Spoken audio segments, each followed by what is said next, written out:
mencetak generasi robbani? Ada? Pinjam?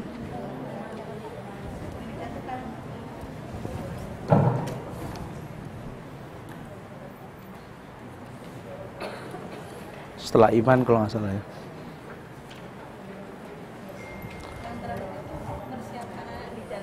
Ada situ judulnya? Enggak, sini. Saya nggak bawa buku, ketinggalan lagi.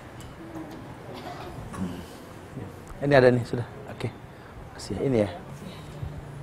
Oke.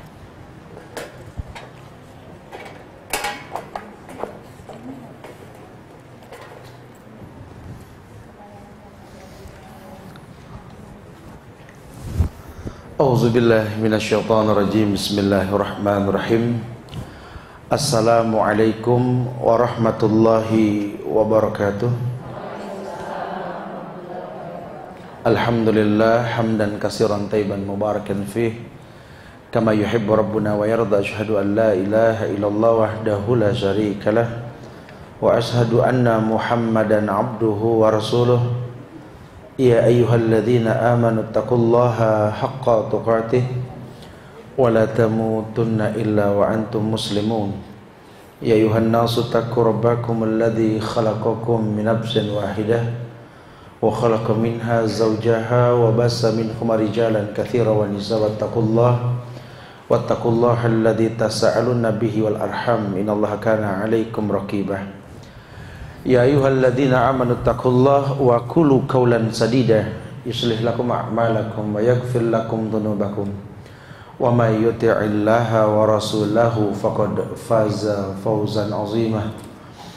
Amma ba'du, fa inna asdaqal hadisi kitabullah wa khairal huda huda Muhammadin sallallahu alaihi wasallam wa syarral umuri muhdatsatuha wa kullu muhdatsatin bid'ah wa kullu bid'atin dhalalah wa kullu dhalalatin finnar. Ma'asyiral muslimin wal muslimat, sedang majelis yang Allah muliakan dunia dan akhirat. Alhamdulillah, izin Allah kita bisa berkumpul dan alhamdulillah kita bisa buat sebulan 2 kali. Mudah-mudahan Allah nggak ganggu dengan hal-hal yang lain insyaallah. Ya jamaah yang Allah muliakan, kita sedang membahas kitab mencetak generasi robbani. Jadi bagaimana mencetak anak-anak secara robbani. Nah itu biasanya nanti kalau udah yang remajanya kita kumpulkan setiap malam Kamis sekarang di Masjid Agung Al-Azhar dengan derabanian itu ya, anak-anak muda sampai dewasa. Alhamdulillah bagus. Teknik dakwah yang belum ada, kita buat judul-judul yang fenomenal. Kalau musik saja bisa jadi legenda dalam hati seseorang, kenapa sih tausiah tabligh nggak bisa melegenda dalam hati seseorang gitu loh. Mudah-mudahan nanti bisa seperti apa yang diinginkan, dan terbukti banyak teman-teman yang terperosok dalam dunia artis dan lain sebagainya. Allah kasih hidayah sehingga melalui mereka datang sekian banyak kemuliaan buat anak-anak yang mungkin belum paham kemuliaan seperti apa. Iya, mempersiapkan anak untuk berdakwah. Karena kalau bicara dakwah ini memang Allah perintahkan, ada perintah dalam Islam ini tentang berdakwah. Ud'u ila sabil rabbika bil hikmah wal mau'izatil hasanah wajadilhum billati hiya ahsan. Ada ayat yang mengatakan ajaklah orang ke jalan Allah bil hikmah wal mau'izatil hasanah, dengan mau'izah yang baik. Mau'izah di sini artinya alasan yang kuat untuk menyampaikan kemuliaan melalui Islam itu sendiri. Karena nanti banyak juga orang yang mungkin menyampaikan Islam cuma sampai dengan cara yang buruk, akhirnya menimbulkan pandangan bahwa Islam itu tidak seperti apa yang Allah kabarkan dalam Quran dan Sunnah Rasulullah Sallallahu Alaihi Wasallam. Karena frontal, ada yang mengajak orang masuk Islam dengan cara demonstrasi, di brainwash anak-anak kampus supaya tahu bahwa pemerintah Indonesia ini bukan pemerintah Islam, ini tauhid, maka lawan dan lain sebagainya. Bahkan ada yang sampai tingkatan meletakkan bom bunuh diri di badannya, menganggap bahwa inilah perjuangan hidup, ya, dan lain sebagainya. Tentu ini semua terjadi karena sabab yang buruk. Karena secara umum yang namanya Islam itu ujungnya baik. Yang namanya Islam ujungnya baik. Ini yang manusia tidak boleh lupa. Nah, untuk mendatangkan sebuah kebaikan di awal maupun di akhir, maka buku ini menjelaskan tentang persiapkan anak untuk berdakwah. Karena mau tidak mau yang namanya manusia ini berdakwah. Dan dakwah yang paling sering adalah audiovisual, di mana kita berdakwah dengan tingkah laku. Dan ini inti dakwah Rasulullah. Bu'istu liutammima makarimal akhlak. Aku diutus ini untuk menyempurnakan akhlak. Bahkan ketika beliau katakan wa'ad bi sayyi'atal hasanat tamhuha wa khaliqin nas bihulkin hasanin. Barengi perbuatan dosa yang tidak bisa kau hindari dengan kebaikan, baik istighfar, taubat maupun kita bersedekah. Wa khaliqin nas bihulkin hasanin. Dan karena inilah yang dikatakan akhlak yang baik Allah ciptakan manusia. Yang namanya manusia pasti berbuat salah. Tidak ada orang yang tidak berbuat salah. Sering dikatakan tidak ada orang yang maksum, walaupun namanya maksumah masih maksum, tetap nggak ada orang yang maksum, itu tidak ada di Islam. Ya, ini satu bukti bahwa kullu bani Adam khata' wa khairul khata'in at-tawwabun. Setiap anak Adam ini pasti berbuat salah, dan tidak ada orang yang tidak berbuat salah. Kalau sampai orang nggak berbuat salah, aneh. Ya, ibu merasa bangga dengan suami yang selama menikah dengan ibu 20 tahun tidak berbuat salah, aneh gitu ya. Salah nikah berarti ini malaikat, ini bukan manusia. Nggak punya nafsu nih orang berarti ya. Makanya menimbang-nimbang seseorang itu perlu dengan ilmu. Ya lihatlah kebaikannya, jangan lihat salahnya. Mulailah kita berpikir dalam sosialisasi ini, apa manfaat saya buat orang lain. Bukan kita paksa apa manfaat dia buat saya, capek. Hidup kalau maksa orang buat bermanfaat buat kita lelah, capek. Kita ke anak aja begitu, ya. Kalian ini nggak ada yang bermanfaat buat mama. Anak nyaut dengan gaya drama, why mama, why? Cek sudah mah kumaha, mak, kumaha. Emang kenapa? Iya, karena kita nggak tahu bahwa anak yang Allah titipkan ini amanah. Karenanya kau masuk surga. Karenanya kau tergelincir dalam lubang neraka. Jadi bukan masalah anak sempurna atau tidak, bukan, sikap kita menerima ujian berbentuk anak nih gimana gitu loh. Ya kadang-kadang sih dalam teori sih sudah matang betul Ustaz. Dari awal doa minta yang terbaik Ustaz. Ya Allah, dapetnya dia lagi ya Allah gitu ya. Udah mau bilang apa, emang dia doang yang mau gitu ya udah. Ketika menjalani rumah tangga berdoa pengen yang terbaik pula dapat. Ternyata dapat nggak seperti yang diinginkan. Ayah pinter, ibu pinter, harusnya nih anak double pinter ya. Lahir kurang lebih slow learner lagi ya Allah. Nggak paham-paham. Disuruh ambil sepatu-sepatu orang yang diambil. Aduh Ustaz, ya Allah, ini anak Masya Allah ya. Saya pikir bagus nih akhirnya, ternyata enggak bagus. Itu ujian. Ujian. Dah, saya pengen masukin tuh anak ke pesantren. Alhamdulillah, walaupun guru pada jantungan gitu ya. Karena selalu yang dimasukin ke pesantren anak yang udah pada nggak kuat, orang tua ngedidik. Bawa deh Ustaz, bawa ya Allah, udah nggak kuat ya. Kata si Ustaz sama udah nggak kuat juga. Ada 5 di rumah yang mirip. Ya ujian. Yang harusnya dia berilmu bahwa Allah titipkan sesuatu itu baik untuk kita loh. Kadang yang baik buat kita, yang menurut kita baik belum tentu baik. Kadang yang buruk menurut kita belum tentu buruk loh menurut Allah. Kenapa? Karena Allah tahu ujungnya itu surga yang penting gitu loh. Terserah mau anak kita kayak gimana terserah, tapi Allah jadikan dia sebagai qurrata ayun, pandangan mata yang indah. Di mana ibadah itu menjadi sebuah keindahan dalam pandangan.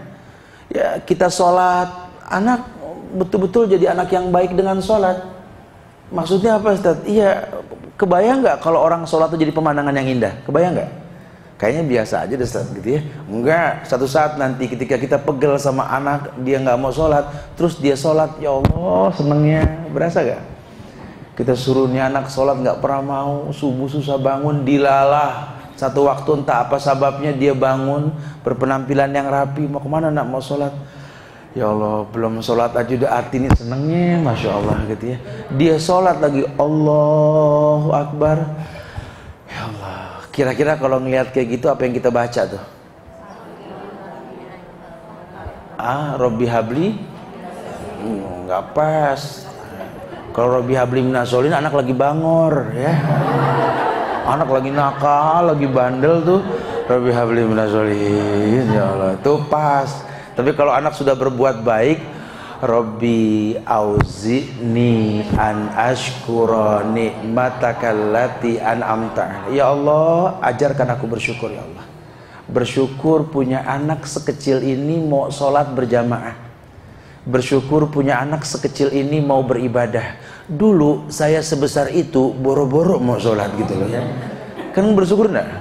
Bersyukur. Ini kan nikmat Allah mana yang mau kita dustakan kan? Nah sudah, lihat baiknya jangan lihat salahnya. Kalau bicara nih anak bandel, memang anak yarta wa yal'ab. Kata Rasul, al-walad yarta wa yal'ab. Memang anak ini kerjaannya main-main. Ya kalau dia nggak main ada masalah. Panas mungkin badannya, atau mungkin punya masalah dengan temannya. Ya jadi jangan kita anggap kalau anak kalem itu bagus. Tanya dulu, tumben kalem kenapa?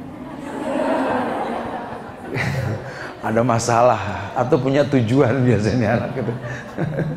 Persiapkan anak untuk berdakwah. Artinya secara umum bahwa anak ini memiliki audiovisual, di mana anak yang baik, anak yang berilmu akan mempertontonkan sebuah gerakan indah dalam hidupnya. Orang yang melihat suka, orang tua apalagi, di mana teman-teman yang melihat dia menjadi sebuah kebaikan. Sampai-sampai kadang-kadang ada seorang ibu mengatakan, dia berteman sama situ, alhamdulillah deh, mudah-mudahan jadi baiknya gitu ya. Itu nggak berasa loh. Makanya kalau kita salah dalam memahami sebuah kemuliaan, ujungnya buruk. Kita pengen anak kita jadi orang baik, tapi kita berikan sesuatu yang nggak mengarah kepada kebaikan, nggak bakal bisa. Biasakan dia berbuat sebuah kebaikan. Di sini dikatakan, latihlah anak-anak kita ini generasi penerus umat Islam dan persiapkan fisik dan mental mereka sejak kecil untuk berani berdakwah di jalan Allah. Sampai-sampai kalau perlu kita ajarkan sebuah arti keadilan. Semua anak seleranya sama, sepotong roti. Ya. Kakak, adik, si bungsu panggil lah. Bagi roti dengan ukuran yang berbeda. Biarin dia komplain. Mama, kok kakak gede banget sih, aku kecil, gitu ya. Ya karena memang kakakmu gede, kamu kecil, gitu ya. Kalau mama kasih segini, kamu berteman sama setan. Kok bisa? Karena mubazir. Perutmu tidak akan pernah muat dengan ukuran yang segini. Jadi maaf kalau mama kasih kakakmu yang lebih gede, karena kebutuhannya lebih besar. Jelasin. Kebiasaan buruk kita yang suka nyelipin, diem, pergi, ada yang gak usah tahu, gitu ya. Itu buang jauh-jauh tuh kebiasaan buruk kayak gitu. Kita ngasih ke anak diem-diem supaya adiknya nggak tahu. Biar dia tahu, transparasikan sekalian. Supaya dia mengerti, oh iya ya, aku pengen cepet gede mah biar dapat gede juga kayak kakak. Foto. Ini pembiasan-pembiasan sebuah kebaikan. Kita ajarkan sebuah keadilan. Ya. Dimana kita biasakan anak yang sudah besar punya kamar sendiri. Adik jangan suka ngacak-ngacak. Aku juga pengen punya kamar nanti kalau kamu sudah besar. Karena dalam Islam sunnah, anak kalau sudah 7 tahun pisah kamarnya. Nah, kita jangan pakai perasaan suka kesian 7 tahun tidur diem sendiri, ya Allah. Nggak bisa nyetak ulama pakai perasaan tuh, nggak bisa ya. Ini anak produk hebat loh. Papanya hebat, mamanya hebat, harusnya hebat. Kalau nggak dibiasakan organ tubuhnya mandiri, dia akan hilang kehebatannya. Biarlah nanti dia bangun malam ada rasa takut. Ternyata manusia punya rasa takut ya. Kemudian dia belajar berani mengadaptasikan diri. Yang tadinya gelap menakutkan, ternyata gelap itu indah. Dia tahu sekali sunnah dalam Islam tidur dalam keadaan gelap. Karena setan menyukai api, sinar dan lain sebagainya. Dibiasakan. Mungkin awalnya takut, kemudian dia mandiri. Mungkin dia pipis di atas kasur, awalnya dia malu. Lama-lama dia disiplin. Aku supaya nggak malu gimana caranya nih? Aku harus bersih-bersih sebelum tidur, buang air kecil atau apa, sehingga nanti kalaupun malam aku nggak kena lagi gini. Masya Allah, akan terbiasa. Dengan tak terasa dia menjadi anak yang bertanggung jawab. Akhirnya dewasa pun mendatangi dia. Itu nggak berasa ya. Karena kita kadang-kadang kalau pakai perasaan suka nggak tegas, Ustaz. Ya Allah, tidur sendiri, ya Allah. Termalam kalau dia mau minum gimana tuh, Ustaz? Ya sama, megang gelas minum sama. Emang pakai selang? Kan enggak gitu ya. Kita tuh yang suka lebih tuh ya, suka aduh. Kalau di sini lebay ya, Bogor lebih beda ya, lebay. Ya suka begitu tuh, akhirnya anak nggak tumbuh dewasa. Ya kita sendiri yang salah. Kita nggak mempersiapkan dia untuk berdakwah pada adik-adiknya. Kadang-kadang dia bisa berdakwah untuk kita loh. Ternyata disiplin anak itu Allah yang bantu, karena masih sedikit dosa yang dia lakukan. Akhirnya anak ini biasa bangun pagi, akhirnya mendakwai siapa? Orang tuanya, yang punya kebiasaan subuh bareng duha. Betul ya? Mama, udah ajan ma, bangunin papa ma. Patokannya sholat subuh itu as-sholatu khairum minan naum. Bukan Kang Roti lewat teh setengah 7 lau gitu ya. Ini kebiasaan buruk nih ya. Tapi kalau sini sih enggak kayaknya. Cinere, Rumil, Selatan itu kalau nggak salah Depok sana tuh, Bogor sana. Ya Parung Bingung sono dikit lah ya. Namanya aja Parung Bingung. Parung aja bingung ya. Jadi mempersiapkan, didik mereka untuk mau jujur. Kalaupun mereka berbuat salah, wajarlah, hidup pasti berbuat salah. Kalaupun nanti adiknya komplain karena kakaknya berbuat salah, ya bisikan di telinga adik, itulah manusia nak. Oh berarti aku harus berbuat salah. Oh ya enggak ya. Maksudnya kakak kamu tuh manusia. Ada salah, ada baik. Kalau dia baik, puji dia. Kalau dia salah, kamu boleh komplain kok. Tapi dengan cara yang baik. Karena ada orang yang berbuat salah sengaja. Ada yang karena nggak tahu. Ada yang karena memang dia ikut-ikutan. Nah, macam-macam nih ya. Nah kalau orang yang ikut-ikutan, ingetin ya, taklid akma tuh haram.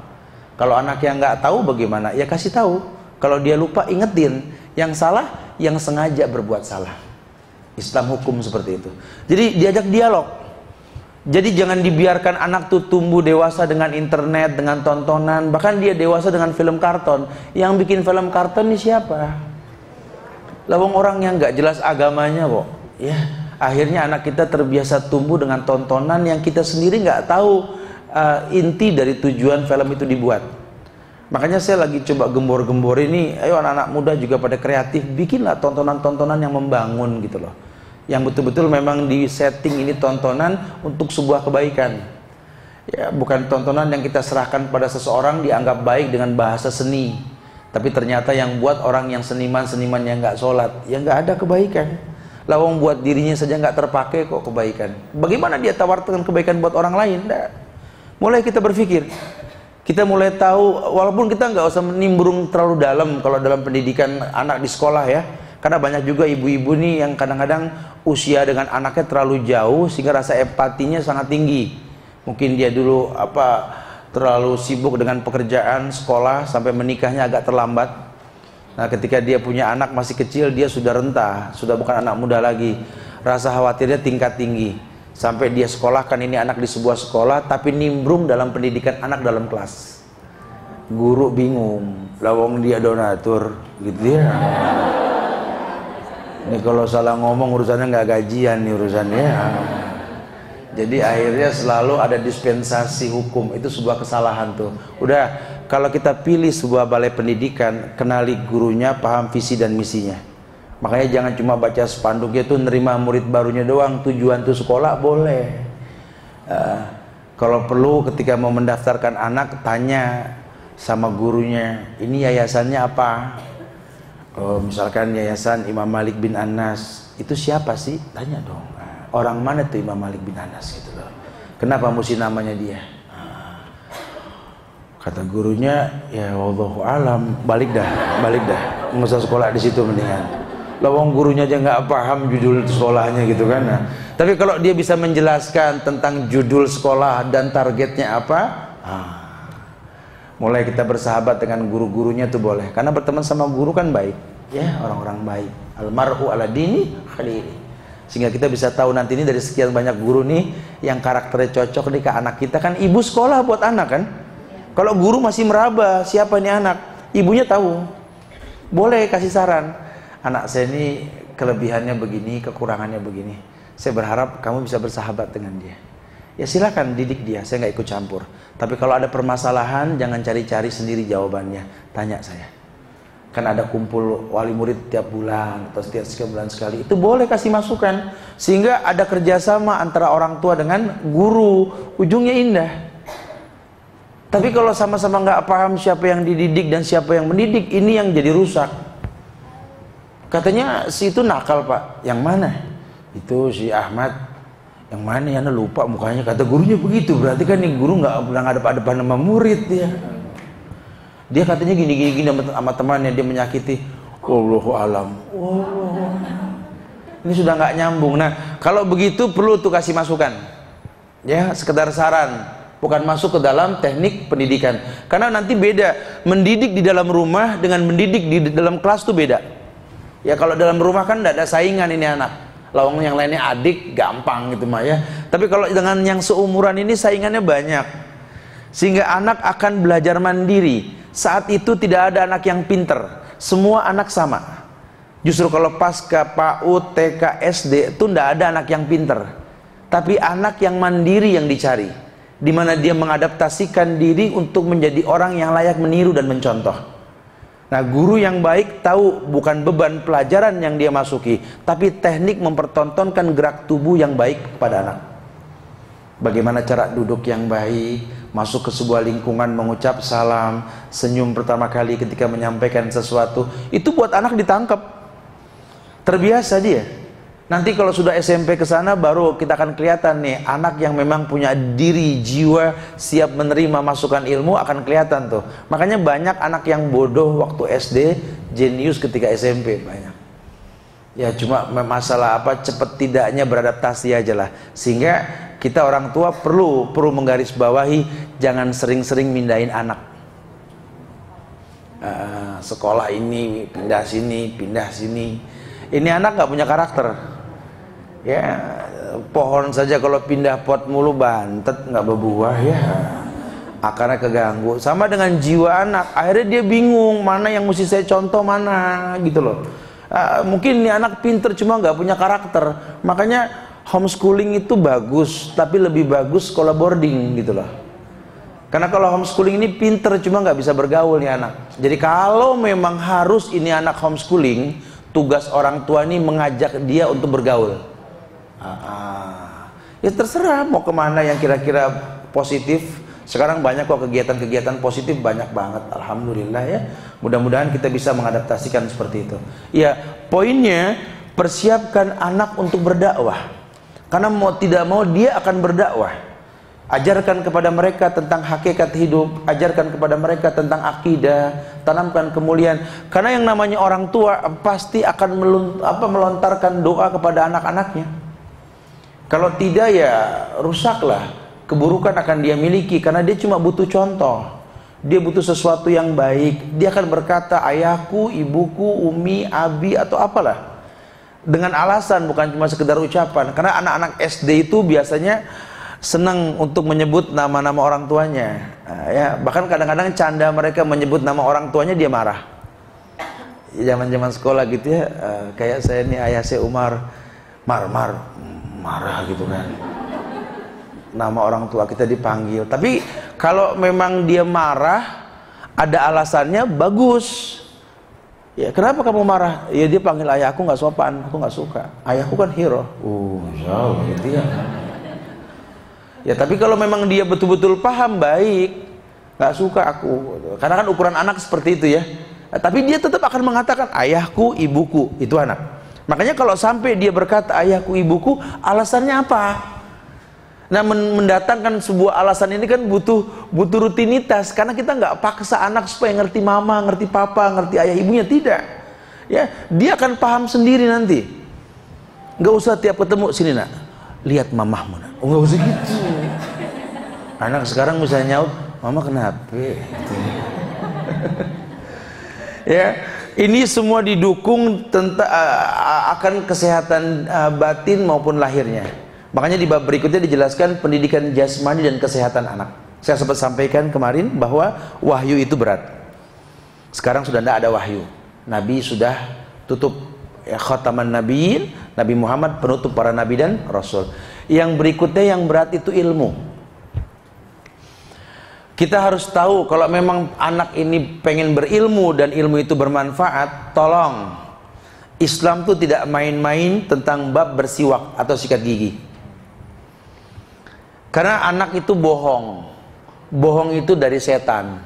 Dan setan gak suka sama yang bersih, tapi suka sama yang kotor. Lihat deh, anak yang hobi berbohong malah sikat gigi. Sama, emaknya juga sama gitu ya. Kalau suka berbohong sama suami malah sikat gigi tuh biasanya. Karena memang setan suka sekali dengan yang kotor. Gampang kok. Kalau saya sih hukuman ke anak-anak gitu. Sini gini gitu. Ya sudah kumpul, sikat gigi dulu baru ngobrol sih.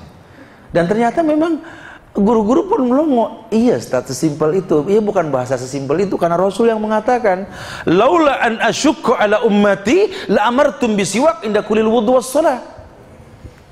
Ini tidak main-main ketika Nabi mengatakan, kalau tidak memberatkan umatku, kuperintahkan mereka itu bersiwak setiap mau wudu dan sholat. Wudu berapa kali sih? Paling tidak sholat 5, wudu 5 kali lah minimal lah. Sholat 5 kali, wudu dan sholat 10 kali loh minimal loh. Maaf ya dokter gigi ya, Masya Allah gitu ya. Karena kalau orang Islam mempraktikkan ini, jarang pasiennya orang Islam gitu loh ya. Jangan diulang-ulang, tat, urusannya pasien hilang gitu ya.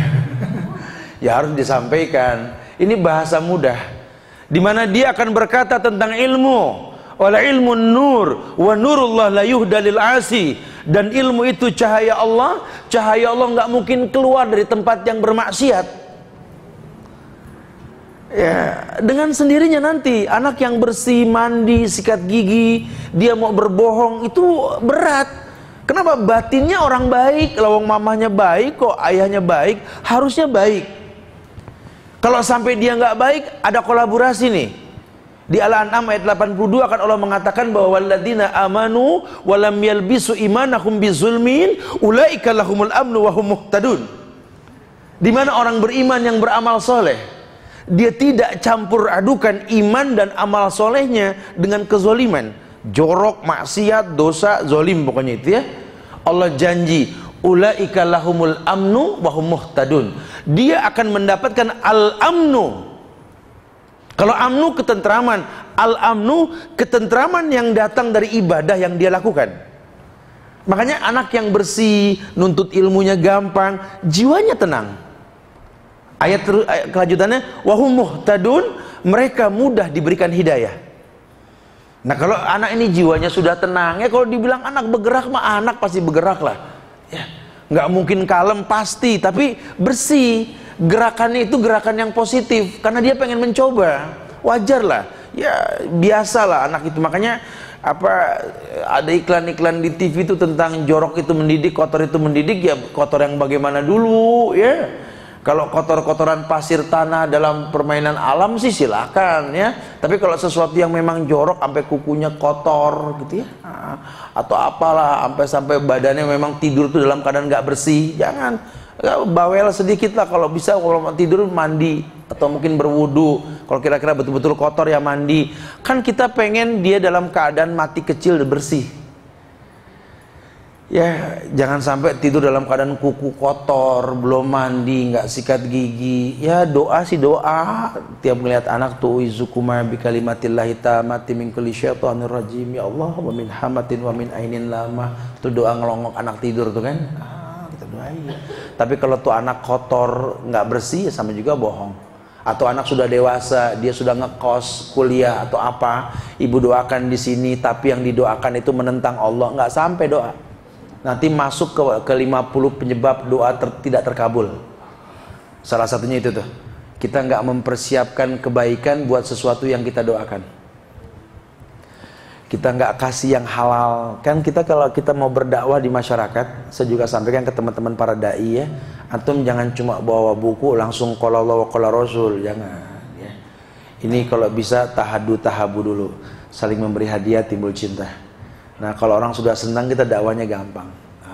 Ya kayak kita berdakwah di Bogor itu kan kampung non muslim kan, kampung Cina itu kan.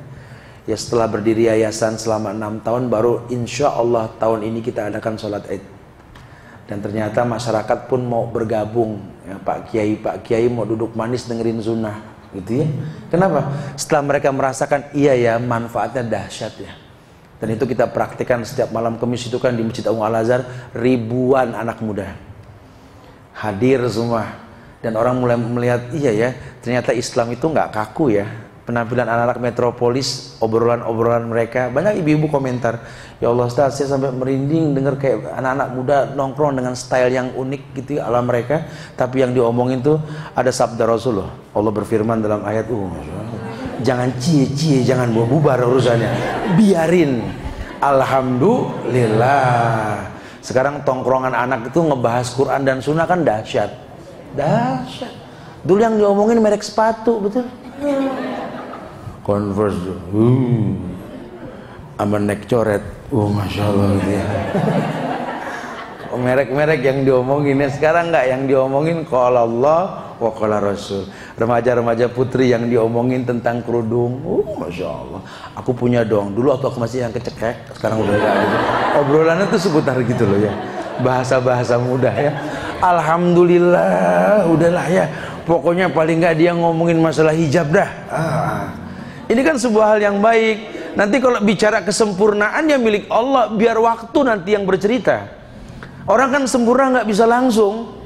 Ya biar waktu nanti dia akan tahu, ketika makin lama makin bermanfaat dia akan ngerti. Dulu inget gak sih kita minum air keran, betul? Lama-lama tuh air taruh di botol. Kemarinnya ada air kangen, betul ya? Ada air apa heksagonal ya. Macem-macem yang tadi kita nggak paham air apa lagi yang bakal keluar dari sini gitu ya. Tapi jujur pokoknya pengen minum yang terbaik. Agama begitu tuh. Biarin deh yang pertama dia sholat asal ikut, biarin. Nanti lama-lama dia tahu bahwa memang ada waktu di mana dia harus sholat. Bicara kesempurnaan waktu yang bercerita nanti. Karena gerakan tubuh ini mungkin belum pada tempatnya, tapi karena rutinitas akan tahu tempatnya di mana. Mulai kita masukin ini bacaannya Al-Fatihah dulu, surat yang paling gampang. Lama-lama dia merasakan nikmat. Ketika dia sudah mulai tumbuh dewasa, dia puasa Ramadan, dia ikut tarawih. Mungkin lelah pertama, lama-lama dia terbiasa. Sehingga kalau anak yang biasa dapat imam baca panjang, dan imam baca pendek, aneh banget nih imam.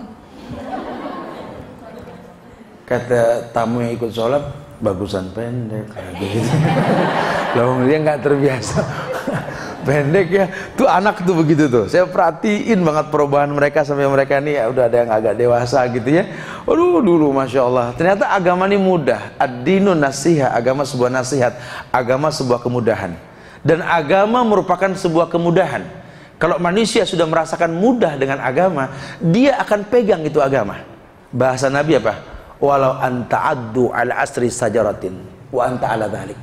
Kalau perlu kau gigit itu akar batang pohon untuk menegakkan sunnah, dia yang bakal gigit nanti, karena dia tahu kemudian seperti itu. Nah kita yang ngedidik ini harus paham ya, jangan cuma menginginkan sebuah kebaikan, setelah baik bingung mau ngapain. Kayak dulu kita ngajarin anak jalan, tita sama ya, Bogor tita sama ya, tita. Sampai tuh anak bisa jalan. Udah bisa jalan, emaknya bengong. Kenapa emak? Nggak pulang-pulang Tat. Kalau toh saya nggak ajarin jalan Tat, ngesot dong betua nanti. Tuh kita kadang-kadang begitu ya, pengen anak bisa jalan, udah jalan bingung.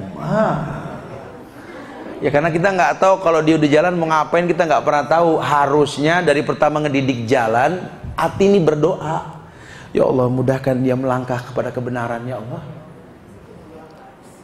Berikan yang sunnah, masya Allah. Ya biasakan mereka melakukan yang sunnah. Mungkin bukan qobliyah ba'diyah, anak kecil mah nggak mungkin, betul?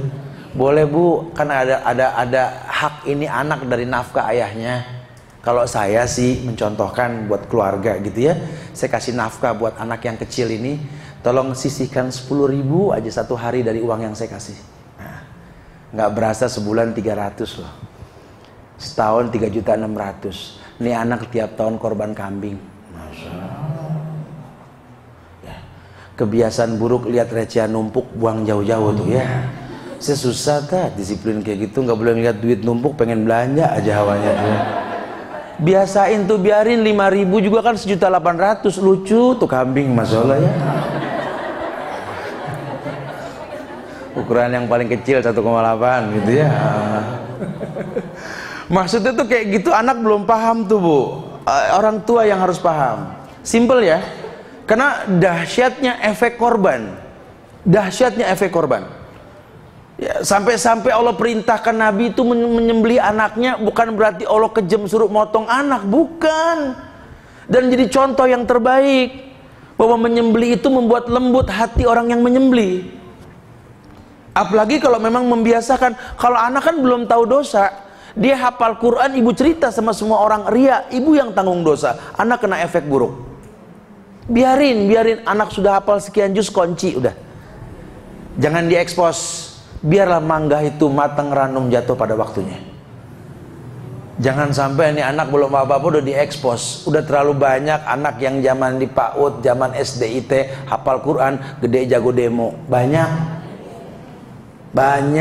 Mana hafalan Qurannya gitu loh. Karena ternyata orang tuanya terlalu berlebihan mengekspos sesuatu yang nggak waktunya diekspos.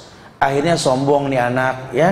Awalnya sih betul melatih dia untuk berani depan orang, cuma kita lupa kontrol. Akhirnya nih anak terbiasa dianggap pandai, akhirnya dia sombong. Berapa banyak orang yang hafal Quran dan bisa ngaji pengen dibilang qori? Itu penyebab masuk neraka bukan? Penyebab ya. Berapa banyak orang yang bersedekah pengen dibilang dermawan? Berapa banyak orang yang menuntut ilmu pengen dibilang alim? Dan seterusnya dan seterusnya. Berapa banyak orang yang berjihad pengen dibilang pahlawan? Padahal semuanya baik. Berarti butuh pembiasaan. Awal langkah pertama yang paling mudah dalam buku ini sebenarnya macam hal. Cuma buku ini, karena kita belajar buku ini, bersiwak. Yuk budayakan anak ini untuk bersiwak. Seandainya pabrik odol siwak denger, dia diuntungkan tidak sengaja ini ya. Ya, tapi nggak apa-apa, yang punya orang baik ya. Saya kenal orang baik, agamanya bagus. Ya, Masya Allah, mudah-mudahan ditambah rezekinya insya Allah ya. Jadi betul-betul bersiwak mutlak, nih anak dibersihkan. Jadikan sebuah tradisi, kalau bangun tidur nih anak suruh cuci tangan, wajib cuci tangan. Omongin dari malam, nanti kalau susah bangun, mama kasih air muka kamu ya, dibasahin tangannya ya, biasain.